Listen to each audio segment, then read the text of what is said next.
donc le manifeste faram fàcc ko ci ay baatu gàtt ci wolof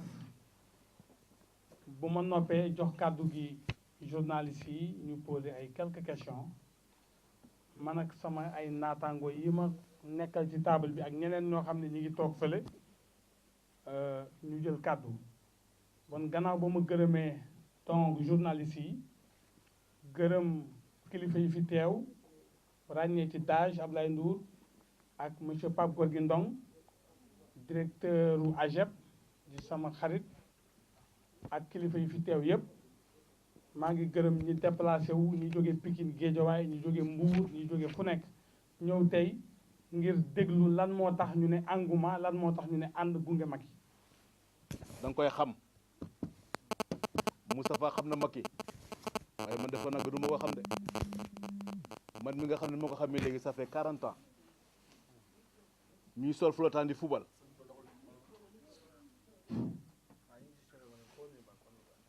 ñu bokk di jàng mu nekk koo xam ne kii ba ma ko xamee ba léegi mosul changé nam meloon 1974 au lycée Gaston Berger ba tey noonu la mel il n'a jamais changé muy moom di Aminata Touré un élève brillant sérieux jàpp njàmburam mais kooku su ko yàlla def président mais waru bett ñun da waruñoo bett ñun waruñoo bett parce que nag dafa am loo xam ne lii liñ naan wax naan li olof wax naan lu réer ci juddu feeñ ci jikko donc Moustapha li mu wax mooy li am nit ki bala nga koy gunge da nga koy xam sur le plan professionnel xam nga ñi di wax Macky Sall dañoo honnêtul parce que s'ils étaient honnêtes avec eux-mêmes war nañ xam ne au moins Macky Sall parcours professionnel am mais amul Sénégal amu fi xam nga li ñuy wax traçabilité mooy maanaam jaar-jaar doomu aadama Macky dafa dugg école jàng am bac dem université nekk ingénieur fii cadre yu bëri certificat la ñu yem di dugg di génn ba indi licence moom defu ko il a été au lycée à l'université ak diplôme d'ingénieur am ñëw dem jàng commencé liggéey Abdoulaye Wade nommé ko conseiller spécial du président chargé du pétrole mu jógee fa mu nommé ko directeur Petrosen mu jógee fa mu nommé ko ministère des mines et de l'énergie et de l'hydraulique mu jógee fa mu nommé ko ministre de l'intérieur ñu ne déetewaay mu jël ko nommé ko premier ministre jógee fa nekk président assemblée nationale mais ce parcours là kan moo ko am Sénégal dans le monde kan moo ko am y en a pas. Je défie quiconque mu wax ma un responsable politique dans le monde bu am parcours Macky Sall amul soit tu es ministre de l'intérieur premier ministre mbaa nga nekk ministre nekk premier ministre mais nekk premier ministre nekk ministre de l'intérieur nekk président de l'Assemblée nationale amul ba pare nekk maire il a gravi tous les échelons catuwuma ko parce que li am laa wax donc kooku tey yàlla jàppale ko mu ñëw nekk président ñu naan cuune la dëkk bi dafa Macky mais dëkk bi dafa Macky parce que dëkk bi Macky mi ko yore moom lay niru parce que Macky li muy wut ce qu'il cherche c'est l'éradication des inégalités sociales ni ko Moustapha waxee bu fekkee yow da nga juddoo ci ñàkk juddoo ci bekkoor xam lii ñàkk bu la yàlla joxe réew jox la doole yow di nga xam ñàkk naka lañu lan la ñu dund nga gestu leen lii moom mooy wax ji man nag su ma wax du ci sori parce que position bi ma nekk c'est une position centrale je suis chargé de conseiller madame le premier ministre en urbanisme en habitat en hydraulique et en assainissement loolu boo ko génnee ci réew lu ci des du ma donc je suis au cœur des actions de l'État barki Dembo Ndiaye nous avons tenu une réunion à laquelle, à compter du 1er janvier 2014, l'État du Sénégal va construire 16 000 logements. Et ces logements ont été financés. Khalis Mungifi. Réunion bi, ils étaient présents, le ministre de l'Urbanisme, le ministre des Finances, Madame le Premier ministre.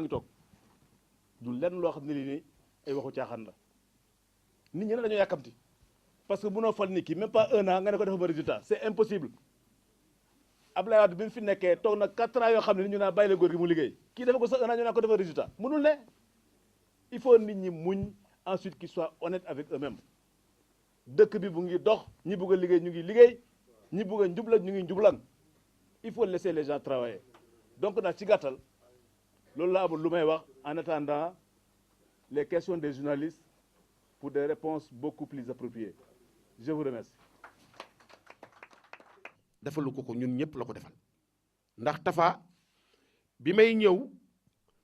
yàlla mi dëratuwul nag muy jeune ba pare di jeune bu am ambition di nit ku baax di nit ku gëm président Macky Sall lu neen wan ko lu neen wax ko mu jàpp rek ànd ak président bu ma président daan recevoir ci moom mii lay jaar muy nit ku yàgg bëgg Macky Sall kan tey bu wootee pour bëgg nu jàppale président de la république DG maa ngi lay nuyu dama ciy sawar bu baax a baax di leen wax nag lii mu def ñun ñëpp la war gis naa fi waa Amérique am na Mamadou Gassama maa ngi lay nuyu di nuyu sama xarit Ousmane di nit ku baax moom it nit koo xamee ni ku yàgg a jàppale président de la république la gis nga yàlla moom mooy seet li ko neex mu def ko gis nga Macky Sall bi ko yàlla di jox muy nekk président de la république du Sénégal bu àndul woon ak kenn sax du tee yàlla jox ko yàlla mooy fal njiit man nag duma géwél boo xamee ni damay ànd ak nit rek di ko wax lu ko neex ndax man defe naa ni ku ne xam na ni ñi njëkkoon a yuuxu ni président de la république man mii la ci artistes yi yëpp man mii dong la boobu wéetoon naa ci lool lu sotti nag bari borom te lii rek lan doon ñaan yàlla waaye loolu yëpp dara warulu ko woon lu dul gëm bi ma ko gëmoon rek gëmoon ko rek ànd ak moom bu amul woon tey président sax du tee damay continuer àndaat ak moom rek ba ko wax yàlla di ko jox te gëmoon naa ni yàlla dina ko jox yàlla na nu yàlla jàppale Tafa lii nga def am na solo kan yàlla tukulóor yàlla na yàlla bàyyi la ak président yàlla guddal sa fan wéral sa cër te yàlla bàyyi noog moom nag ba yàlla may ko ñeenti mandat man du Njaay Mbeng maa wax loolu journaliste yi bindi leen ñeenti mandat laa wax waxuma ñaar de ñeenti mandat bu ci nekk juróom muy 20 ndax ñi ko fi defoon bu ko yàlla mayee je sais que billahi wallahi dina fi def lu ko ëpp parce que am na ambition bi te xale la te it du wax dara lu mu gëmul président Macky Sall yàlla na ko yàlla bàyyi sunu kanam te yàlla may ko kattan li nga xamee ni moom la sumb daal pour liggéey sunu réew mi ñun ñëpp nu gis sunu bopp yàlla nañ ko yàlla defal te kenn ban nu cee ëppale ci daraja yonent bi wasalaam merci. ñëwul bokk waa tàccu waaye pare na koroog bi ma àndee morceau bi jox ma ko li ma njëkk a def mooy dem président déglu ko ba pare min ma du njaay lii de boo ko defee àdduna tukki nu def ko yàlla defal nu ci barke ma bëgg ngeen tàccul ma ko bu baax a baax Mor Ngom mu sëriñ Fallou ngi nii kii sëriñ Fallou ko téyel boppam moo tax ma bëgg rek bu nu paree nga ñaanal aussi président de la république ci barke Cheikh Mouhamadou Fadal barke sëriñ Fallou barke doomu sëriñ Touba yépp yàlla ah baax na kan tàccu leen loolu. fréquentabilité Macky xanaa dinaa jox peut-être keneen mu tontu ci waaye man dama yaakaar ni président de la république bu wër dëkk bi yépp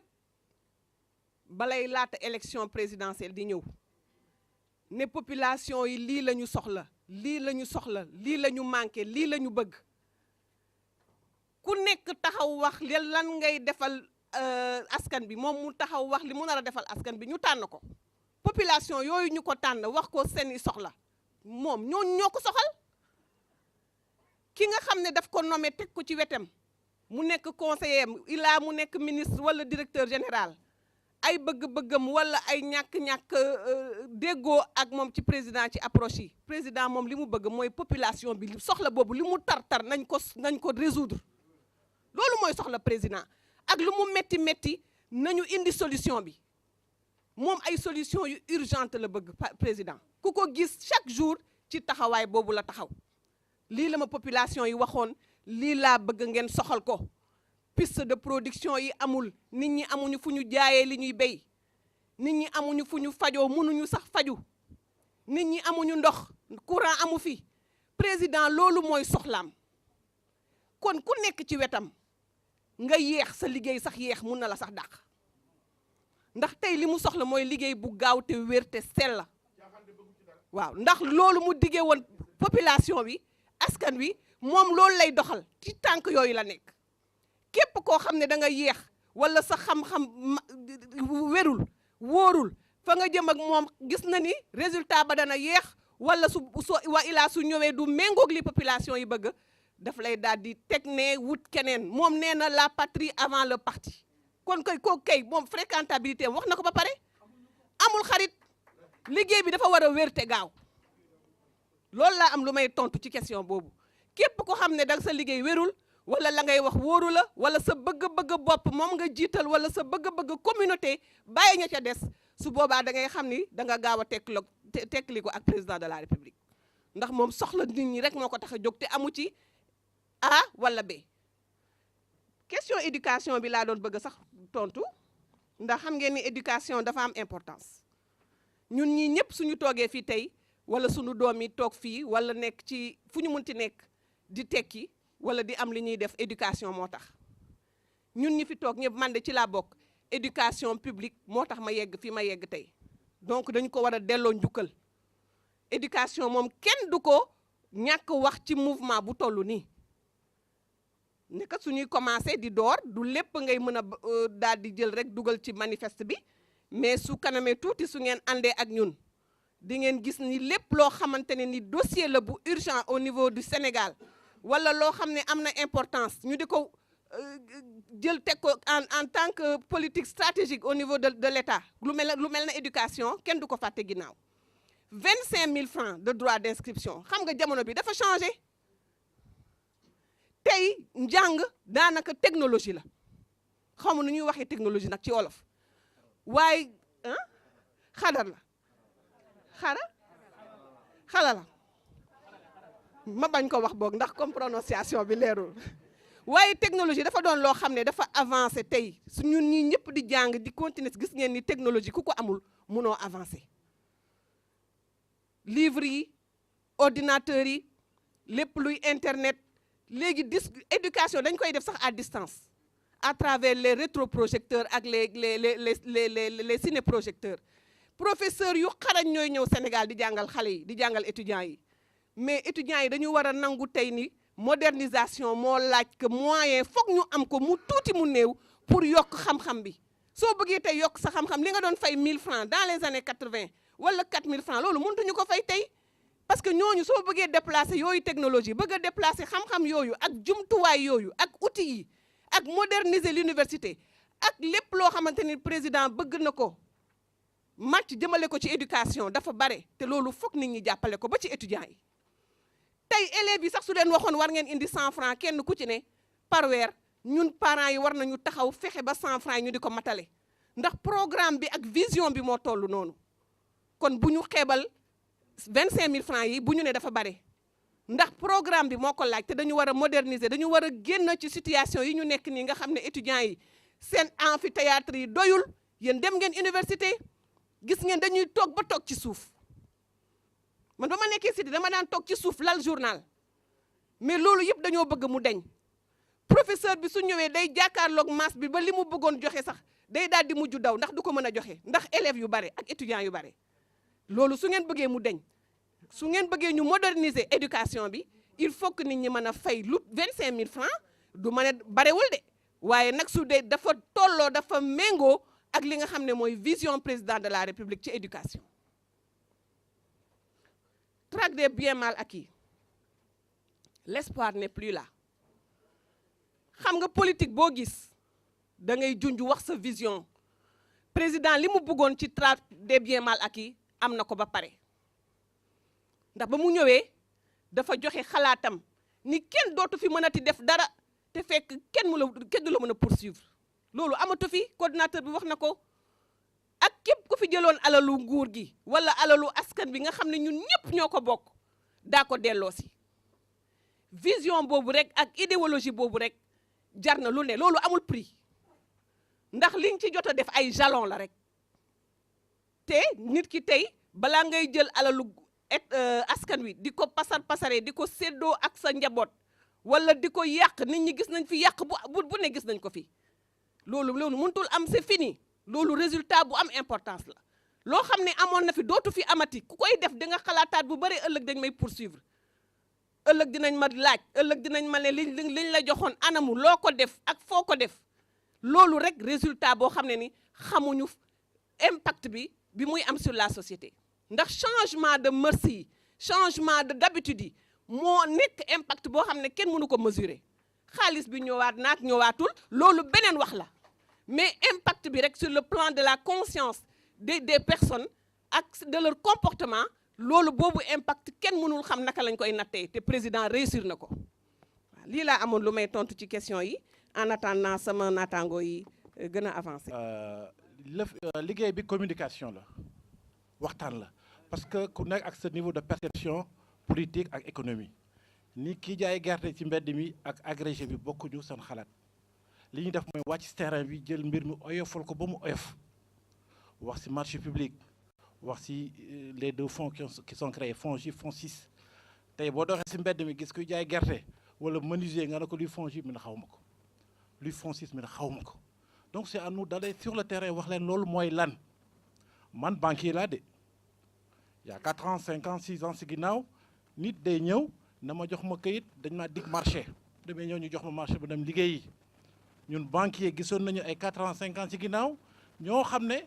dañ leen di jox marché ñu leen jox leen fukki oto ñu joxe juróomi oto ñu fay leen fukki oto mais yooyu yëpp amatul mënatu fi am amatul c'est pas possible actuellement ku nekk mun nga participer ci marché public c'est l'équité c'est la transparence menuisier bu bëgg a defar ay meubles mun nga ñëw participer bu dee sa offre moo gën nga gagner bu ñu nee FONGIP man je suis à l'aise pour vous en parler banquier laa de tey ku ñëw sama bureau na ma bëgg nga lebal ma 10 millions li mu la njëkk laaj mooy an sa garantie bu dee da ngay defar ndoxu glace wala ngay defar crème bi jaay di nga bëgg frigo di nga bëgg investissement boo ko amul doo dem boo ñëwee ci banque bi da laaj garantie il y a un fonds qui est là boo xam ne boo buggee sa projet bu baaxee wala li nga liggéey rafet na moo lay garantie demal ci banque bi jox leen kii mu jënd otoom wala machine am bu fayul ñun ñu fay loolu neex na. fonds si c'est un fonds d'investissement mooy lan mooy dañuy jël xaalis boo xam ne dañ koy jox ay nit ñu liggéey ci lu yàgg parce que ñu def économie xam nañ ne les ressources à court terme maanaam xaalis boo xam ne ay fan lay durer wala ay mois mënul yor développement entreprise waxatuma réew donc dañoo soxla xaalis boo xam ne dafay bëri toog ci réew mi ñu liggéey ci société liggéey ci bu ñu xoolee statistiques yi il y a 2 ans ba léegi 100 francs bu banque lebale 75% yi c'est du crédit à court terme un crédit à court terme on ne peut pas investir avec un crédit à court terme on investit avec des crédits à long terme des ressources stables donc loolu la président bi xam créer le fonds 6 xaalis bi dina taxaw ñi nga xam ne bëgg nañu investir ñu jox la ñu investir donc voilà nous allons alléger les mots nous allons alléger les chiffres ba nga xam ne kii jaay gerte boo ko expliquer dina comprendre kii jaay mango ci mbedd mi dina comprendre donc loolu mooy su bu ñu wàcc ci terrain bi dinañ mën a waxtaan ak ñëpp du ñëpp ñi nga xam ne ñoo ne ci kaw rek ñooy monopoliser communication bi ak comment dirais-je ak l'information dafay wàcc daw loolu mooy suñu rôle te li ma bëggoon wax mooy comme ni ma la ko waxee moi je suis banquier mais am na ay moroom cadre yoo xam ne ñëpp bokk nañ ci mouvement mais mënuñu ñëw tey am na ñoo xam ne ñoo ngi en réunion aux Almadies def ko visioconférence ñi ngeen gis nii mooy ñi nga xam ne ñooy personnaliser le mouvement ñooy locomotive bi mais derrière il y a vraiment des cadres des Sénégalais yoo xam ne mosuñu def politique bëgg a jàppale président bi parce que ku ñu élire à 65% avec presque 2 millions de voix je pense que kii engouement boobu am na espoir boo xam ne waruñu ko wàcce donc nañu jàppale président bi il travaille bien nous on le sait parce que fi ñu nekk xam nañ ne président mi ngi liggéey donc li ma ko waxee niveau de perception la rek kii toog di wax kii toog ci mbedd mi di wax ne dëkk bi dafa mag yi bokkul ak homme d'affaires bi wala le décideur économique bi nga xam ne mi ngi gis liy dox dëkk bi mi ngi dox le président travaille et travaille très bien donc c'est à nous d'aller sur le terrain wàcc waxe ko ñu di comprendre voilà grosso modo ce que je voulais dire voilà et je m'excuse du retard. niñ ko tëralee béykat bi na ci gis boppam sàmmkat bi nappkat bi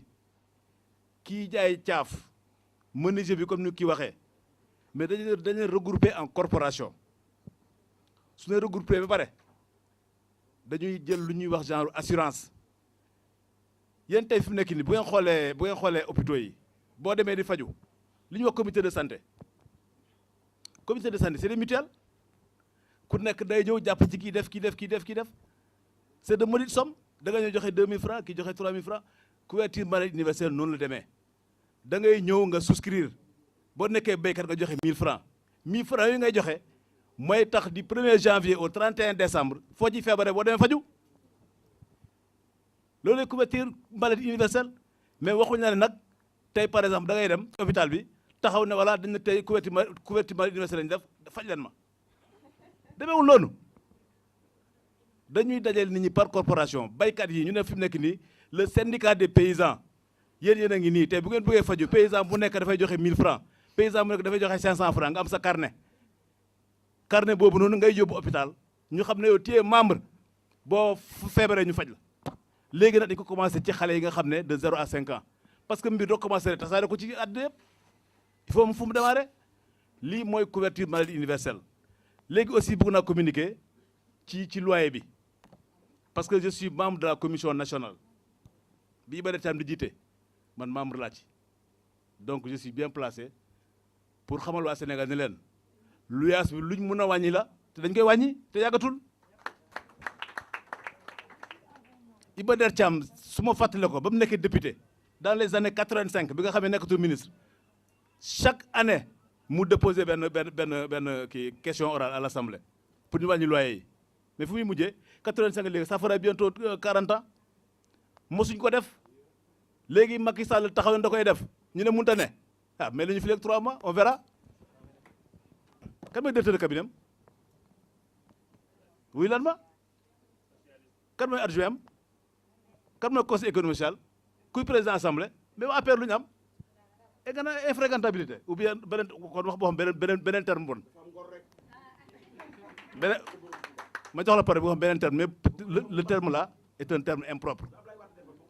Macky n'est pas infréquentable ce sont ces gens-là qui sont malhonnêtes parce que fal na leen au lieu que ñu défendre ko défendre luñu ko ñu loolu moo ñu tax a jóg loolu moo ñu tax a jóg parce que gis nañ ne ñii nii Macky jox leen cër jox leen ndombo tànk ñu waroon ko delloo njukkal mais tey buñ ko attaqué da nga dégg benn bu jóg taxaw kenn du wax loolu moo ñu métti parce que fii ñi fi toog yëpp am nañ seen taranga ñi fi toog yëpp am nañ seen taranga bu ñu neexoon def li ñoom toog mais duñ ko def parce que suñ nit la te xam nañ fi mu bëgg a jëmee réew mi te bés bu ñu ko ñàkkee man gis naa ne Sénégal politiciens yi fi nekk amul ku mel ni moom ça je peux le dire parce que dama ko xam wax naa ne léegi parcours am son sérieux son sens de l'État amul ko xam fi amul balaa nga koy xam nga xool projet yi naka lañ ko nasee parce que nag liggéey du loo xam ne da ngay ñëw rek gis résultat yi il faut mu métti ca départ ba fa lañ toll ñu ne nañ ñaan fekkee résultat yi fekkee fruit bi voilà léegi kii ba mën question la ñu à part c'est la réforme de l'octroi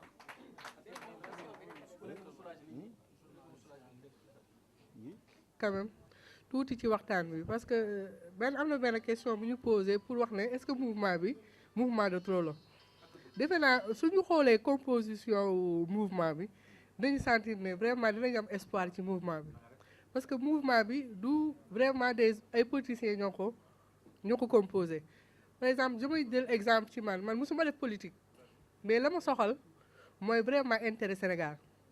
donc bi ma xoolee mouvement bi ma xam ne vraiment mouvement bi ku ci dugg dina jàppale Macky Sall te soo jàppalee Macky Sall it Sénégal nga jàppale moo tax ma dugg ci mouvement bi donc benn exemple la donc mun nañu xalaat ne vraiment mouvement bi am nañu espoir ci mouvement bi que dina dem parce que amul benn ku ci ñi ci nekk ñëpp position bi ñëpp ku ci nekk am nga liggéey am na ci looy yëngu déjà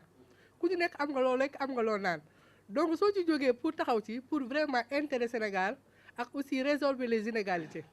defe naa ñun ñëpp loolu moo ñu yëkkati donc foog naa ne su ci ñëpp nag dugalee loxo ñëpp vraiment apporter ci seen pierre defe naa ñun ñëpp dinañu mën a suqali Sénégal parce que loolu daal moo ñu yëkkati loolu laa amoon lu ma ciy apporter. programme yoonu yokkute bi c'est pas un hasard parce que économiste la dañu def ay recherche xool programme bi aussi évaluer programme bi xool impact programme bi aussi ci niveau ci situation économique bu dëkk bi ñu xool ne programme bi suñ ko déroulé vraiment mettre ko en œuvre programme bi dina suqali dina créer ñi ngi naan nit ñi mënuñu créer 500 000 emplois en 5 ans mais ñun économistes yi duñu woon bokkuñu ci benn partie de dañu def suñu évaluation bi ñu defee évaluation def ko mise en xool ko jox nañu 400 et quelques emplois en 5 ans suñu mettre en œuvre le programme yoonu yokkute lu am solo lay wax te ci ay recherche économique lañ ko teg donc dama ne donc ñun dootuñu toog suñu bureau toog rek di seetaan parce que dootu suñu warugar mooy ñu toog bokk dugg ci activité économique activité dëkk bi pour aussi bay ci suñu waar dugg ci suñu expertise dugg ci suñu compétence pour que ëllëg suñu defaree Sénégal ñun ñëpp ñu bokk ko loolu moo ñu yëkkati merci. bi yàlla ñu yàlla lafal cat gis ngeen ndaw si gis mu taxaw nii Fatima Dia Sow elle est docteur vétérinaire la njëkk d'abord docteur vétérinaire fii école interétat des sciences et métiers vétérinaires caaxaan du fa dugg ñun bi ñu def bac concours yi ñoo def bu ñëwee ba gis EEIS dañuy jàll moom fa la génnee ensuite elle a un doctorat en économie rurale à l'université de Louvain n'est-ce pas madame voilà mu ngoog mouvement bu takku la ndax dañoo gis ni dëkk bi dafa tollu tey foo xamante ne ni kenn ku ne soo deful politique sax da nga cee war a dugal sa loxo bay sa waar ndax président dafa woote ci liggéey donc ñun ñëpp dañ ko war a fekk si te expertise Sénégal moo ko ëppale ci sous-région bi yeneen dëkk yi ku bëgg a def projet wala programme da ngay ñëw Sénégal rek jël programme bi rek document bi rek yóbbu sa dëkk daal def copier coller waaye kon lu tax mënuñu daal di suqali sunu réew néew doole yi dafa bari taux de pauvreté bi dafa élevé ma yokkal tuuti rek Abdou Karim Sakho c'est vrai docteur vétérinaire là mais docteur en économie PhD en économie agricole Louvain la 9 master laa fa def yokk ko ci doctorat vétérinaire bi dellu Wageningen University def fa sama PhD en économie agricole et genre waaw tey je suis responsable social et genre du Millennium Challenge Account te xam ngeen ni Millennium Challenge Account tey sunu yaakaar ci programme boobu dafa am solo am na solo lool parce que programme boo xam ne mooy defar tali bi jógee Ziguinchor ba Vélingara xam nga tali boobu dafa dégradé te tali boobu tey mooy tali boo xam ne ñun dañ ci am yaakaar lool pour région du sud bi développé wu programme boo xam ne dafa envisager suqali lu toll na 36 000 hectares de terre à travers l'irrigation programme bu am solo la ak ñaari pont yi muy defar kon experts yi léegi pour vous dire dañoo dugg ci liggéey bi ndax dañu yaakaar ni duñu bàyyi champ bi rek politiciens yi dañoo sonn fu mu ne ni képp koo xam ne ak domaine boo munti jàpp ci Sénégal da nga war a ñëw ànd ak gunge Macky Sall ndax dañu xam ni programme bi mu tëral du programme mu caaxaan waaw loolu moo ñu tax a jóg pour informer nit ñi sensibiliser leen won leen ni liggéey bi ñuy def nii li président bëgg a def nii ak nii la tëddee accompagner ko du ñu fi nekk rek pour tàcc ko président de la république ndax ci vision bi ak stratégie bi ak activité yi muy mettre en œuvre mun na am ay erreur su boobaa erreur yi dañ koy corriger wax ko président ñun kat ñu ngi fii mais on est votre œil et votre oreille lii la ñu dégg lii la ñu xam li nga bëggoon def xaw na jàdd nu rootul ak li nga bëggoon def ñu réajusté waat ndax nekk ñu fi rek pour tàccu qui que ce soit waaw dañu fi nekk pour accompagner waaye aussi pour ajuster à chaque fois qu'il y a la demande d'ajuster de réajuster loolu moo ñu tax a jóg donc ñu ngi leen di mayaat yeneen ñaari question ñu tënk jotaay bi merci. am na tey ñuy laaj seen part ci gâteau bi ñun tey laaj part taxu ñoo jóg li ñu tax mooy vision bi nga xam ne moom la président de la République décliné ñu fexe nit ñi gis ko xam ko dégg ko tey jii li ñu financé ci journée bi yëpp ku nekk fii moo jël sa xaalis def ci am na ko toog ci salle bi Mamadou Gassama jël na 1000 mètres carrés ne Macky Sall am lu mu jar jaay ko nga politique ko xaarul woon Macky Sall ci dara résultat la ñu bëgg li Macky Sall ñu bëri intérêt lañ toppee Macky Sall ki démissionné démb mu barak loo kii laaj disponibilité may leen ma fii ak at ngeen jëlaat ma mais sooy dem demal ñun new ñu kenn mu toog Macky Sall tëjul benn buntu tëjul benn buntu su fekkoon Macky Sall lu ko neex la bëgg wala lu neex njabootam mu jël ay rakam fal leen jël ay njabootam fal leen ne leen am leen li am leen lële liggéey la gëm liggéey la ñu woon au sein d'engouement ñun dañoo bëgg toog liggéey wane vision bu doxul ñu ne ko président doxul li nga woote woon ñu gëm la ànd ci kaw tey doxaloo ko ñoo ngi lay ba taxawoo ko askan bi point barre ñun loolu lañ fi nekkee que mu leer dama xaw a soj mënu ma wax baax mais loolu laa leen bëggoon a leer. di kontaan torop ci woote bi ak ni ngeen ñu wuysee xam ne mouvement bi ñun jeunes yi itam dañ cee bëgg a bokk bëgg see sentir gis ci suñu bopp man Mariama Sow maa ngi dëkk ba Géejawaay maa fi toogal waa Géejawaay bëgg jeune Géejawaay ñëpp nekk sama ginnaaw ñu ànd jàppale président de la république jàpp rek te Sénégal tax ndax jeunes yëpp ñoo ngi toog Géejawaay di xaar ku leen ñëw xool ñu ànd ak moom gunge leen jàpp te yàlla tax jàpp te président tax jërëjëf.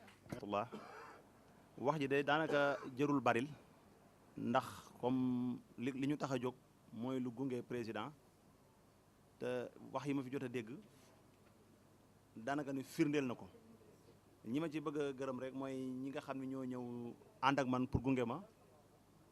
maa ngi leen di gërëm ñi ngi ne ci ginnaaw kon daanaka wax ci jërul guddal ci li ma leen di masa dolli tuuti rek ci président Macky Sall bu ngeen xoolee régime yi fi jaaroon allo bu ngeen xoolee régime yi fi jaaroon kenn ku fi toog 1 an yoo nga xam ni yokkoo dara amut 2000 bi ñu ñëw fañ leen fekkoon gaz lum néew gaz boobu ci ay 1300 la toll woon gën gaa seer Macky Sall bi mu toogee ak tey jii lenn lum yokk amut wàññi la ñu wax waaye lenn lum yokk amut bari waa na xaalis boo dégg ñu wax naan dañ ko jëlee bitim réew du question bitim réew la jógee fii ci Sénégal dañu doon nax waaye fii ci Sénégal lañ ko jëlee woon parce que boo jëloon tey benn gaz nga toog dañ ko jënde 1300 ñu xëy ni la def nañ ko 3000 nangam ñu utiliser gaz kooku ñaata milliards la nga indi ko ci ceeb mën ko indi ci dawlin mën ko indi ci feneen le président Macky Sall bi mu toogee tey ji ne leen ma lu mu yokk wax leen ma ko gisuma lu mu yokk loolu rek doy na même bu wàññiwul woon te yokkoo rek doy na waaw ba tey kon kay yokk na salaire yi kon li ma bëgg daal mooy ñun ñëpp ñu góorgóorlu gunge ñu dem ba ci kanam bu ñu demee ba ci kanam di ngeen gis résultat bu ñu demee ba ci kanam suñu mouvement bi yéen journalistes yéen ñi laaj bu ñu demee ba ci kanam di ngeen gis résultat li ngeen bëgg a xam bu ngeen demee ba ci kanam di ngeen ko xam bu soob yàlla kon nag ñu def ñaan ñi toog ci salle bi ñëpp comme ni ñu ko defee woon kenn ku nekk bu mënee mu jàng fatiha ju sell ak fàllaxi ak naasi tëjee ko ayatul kursi salaatu bu mu mën a am yàlla defal nag suñ mouvement bii nag ñu gunge président gunge ko ba mu am ay mandat waxuma beneen mandat do ay mandat loolu laay ñaan ay ci wasalaam yàlla ma